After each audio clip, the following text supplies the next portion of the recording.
মঙ্গলবৰীয়া special নিৰামিষ lunch থালি এখন লৈ আপোনালোকৰ ওচৰলৈ আহিছোঁ। আধা কাপ মচুৰ দালি ধুই পখালি তিয়াই থৈছিলোঁ, সেইখিনি টুকি কলপাতত দি দিলোঁ। পিঁয়াজ, নহৰু, আদা, কেঁচা জলকীয়া, বিলাহী এটা দি দিলোঁ আৰু এতিয়া নৰসিংহ পাত কেইটামান দি ধুনীয়াকৈ টোপোলাটো বান্ধি ল'লোঁ।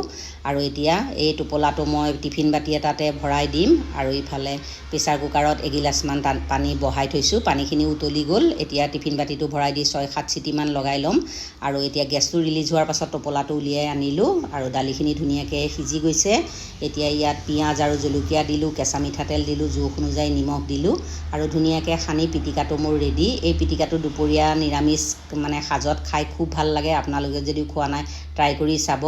মচুৰ দালিৰ কুই থেকেৰা দি টেঙা দালি অকণ বনাইছোঁ, গৰমত এই দালিকণ খাই খুব ভাল লাগে। আৰু ভেন্দি ভাজি অকণমান ভাজিছোঁ আৰু পনীৰৰ গ্ৰেভি বনাবলৈ পনীৰ কেইডোখৰমান ভাজি ল'লোঁ।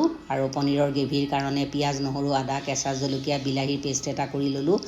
কেপচিকাম কেইডোখৰমান ভাজি ল'লোঁ আৰু পনীৰ ভজা তেলতে গ্ৰেভি মছলাখিনি ধুনীয়াকৈ ভাজি ল'লোঁ। এইখিনি ধুনীয়াকৈ ভাজ খাই যোৱাৰ পাছত গুড়া মছলা দিছোঁ, নিমখ, হালধি, জিৰা, ধনিয়া, কাশ্মীৰী ৰেড চিলি পাউডাৰ, অকণমান চেনি দি এইখিনি কেঁচা গোন্ধ যোৱালৈকে ভাজি ল'লোঁ। আৰু বইল আলু দুটামান দিছিলোঁ আৰু কেমেৰাটো অফ হৈ থাকিলে। আৰু এইখিনি ভাজ খাই যোৱাৰ পাছত উতলা পানী দি দিলোঁ।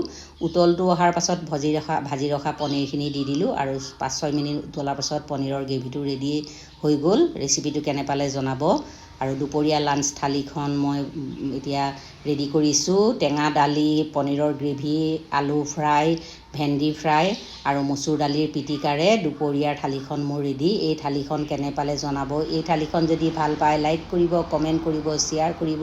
প্লিজ মোৰ চেনেলটো ছাবস্ক্ৰাইব কৰি দিব আৰু ফেচবুকত যদি চাই আছে মোৰ পেজটো ফ'ল' কৰি দিব।